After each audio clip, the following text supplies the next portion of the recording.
السلام علیکم ناظرین، شہباز شریف صاحب اور مولانا فضل الرحمان کی ملاقات ہوئی ہے اور اس ملاقات میں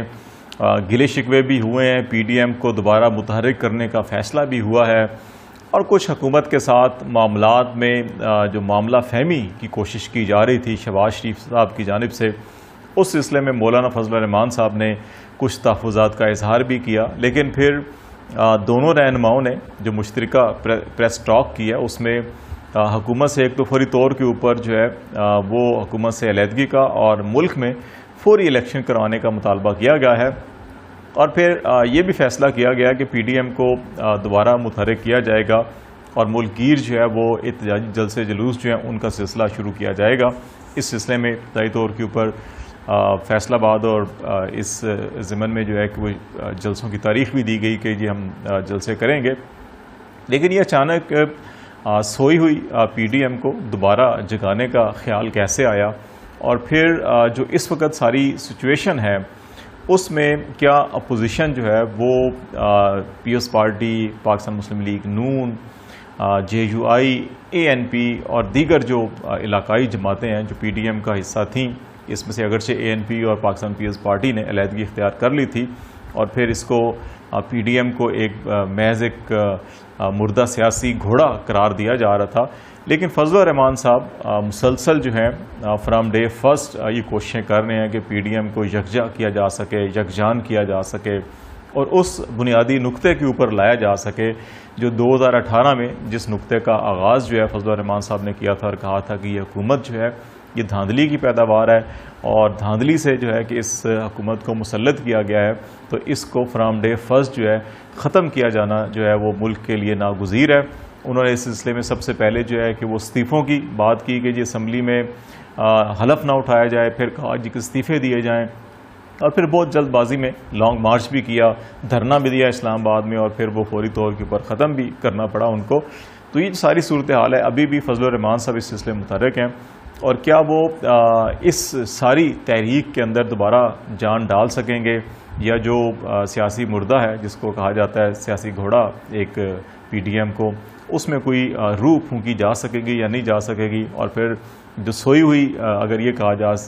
کہ جی کہ سویا ہوا اتحاد یا سوئی ہوئی یہ پی ڈی ایم کی تنظیم جو ہے کہ کیا اس کے ضمیر کو جھنجھوڑا جائے گا یا جگایا جائے گا اور یہ کامیاب ہوگا یا نہیں ہوگا، یہ ایک معاملہ ہے جس کے اوپر ہم بات چیت کریں گے۔ اور دوسرا معاملہ جو ہے وہ پاک فوج کے اندر جو تکرر تبادلے ہوئے ہیں اس کو تھوڑا سا پولیٹیسائز کرنے کی کوشش کی جا رہی ہے، اور اس سلسلے میں بعض بڑے نامور لوگ جو ہیں کہ وہ پی ایم ہاؤس اور جو جی ایچ کیو ہے اس کے درمیان غلط فہمیوں کے حوالے سے بھی بات چیت کر رہے ہیں، تو اس حوالے سے بھی ہم پروگرام کے آخری حصے میں ذرا بات کریں گے کہ یہ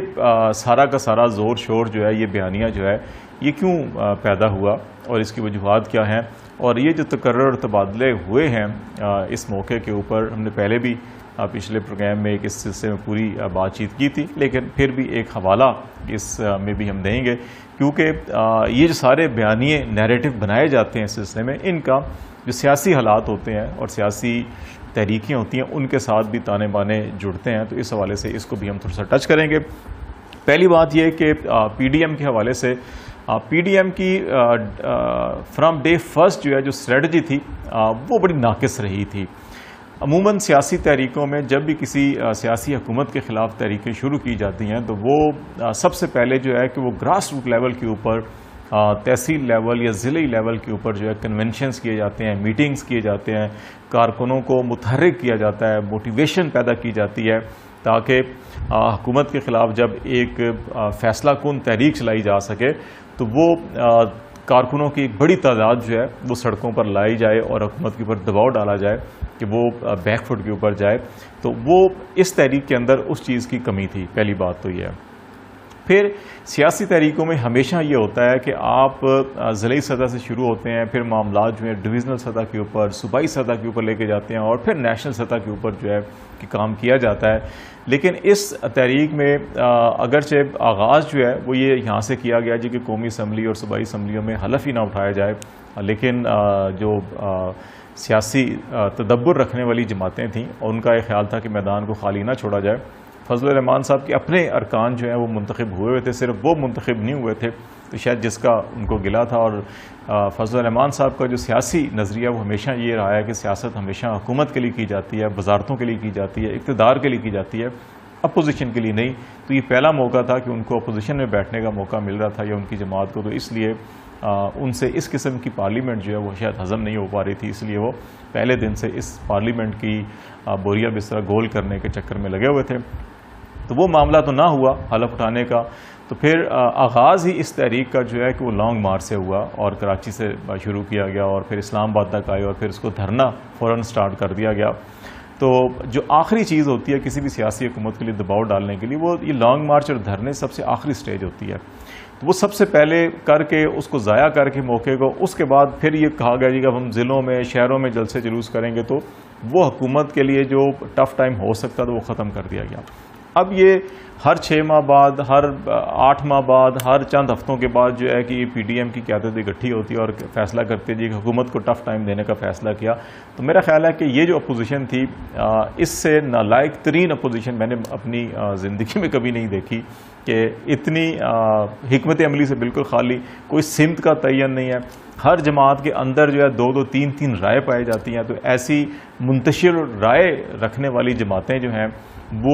ایک پلیٹ فارم پر اور پھر ایک جماعت کے اندر مختلف آراء رکھنے والے کسی ایک نقطے پر اکٹھے نہیں ہو پا رہے. تو اس صورتحال کے اندر جو ہے کہ حکومت کو ٹف ٹائم دینا یا حکومت کے اوپر دباؤ بڑھانا جو ہے کہ وہ اسی لیے 3 سال مکمل ہو گئے, 4تھا سال اس حکومت کو ہے. تو یہ کوئی اپوزیشن جو ہے, کوئی ایک جماعت جو ہے وہ حکومت کے لیے پریشان کن صورتحال نہیں کریٹ کر سکی. البتہ گورنرز کے ایشوز ہیں, مہنگائی ہے اور اس قسم کے جو معاملات ہیں وہ حکومت کے لیے ضرور پریشان کن رہے ہیں. تو ابھی بھی یہ تمام باتیں جو ہے سیاسی بیانات تو ہو سکتے ہیں, لیکن میرا نہیں خیال کہ پی ڈی ایم جو ہے کہ دوبارہ اتنی متحرک ہو کہ حکومت کو ٹف ٹائم دیا جا سکے یا حکومت کو مجبور کیا جا سکے کہ وہ قبل از وقت جو ہے وہ الیکشن کے لیے تیار ہو جائے. دوسری بات جو ہے کہ ملک کے اندر ہمارا ایک بہت بڑا طبقہ ہے جو ہمیشہ یہ کہا کرتا تھا, اور ہم خود بھی ٹی وی کے اوپر بیٹھ کر اس طبقے کے ساتھ بیٹھ کر یہ بات کرتے تھے کہ جو ملک میں لولی لنگڑی جمہوریت جو ہے, کتنی ہی بدتر جمہوریت ہو,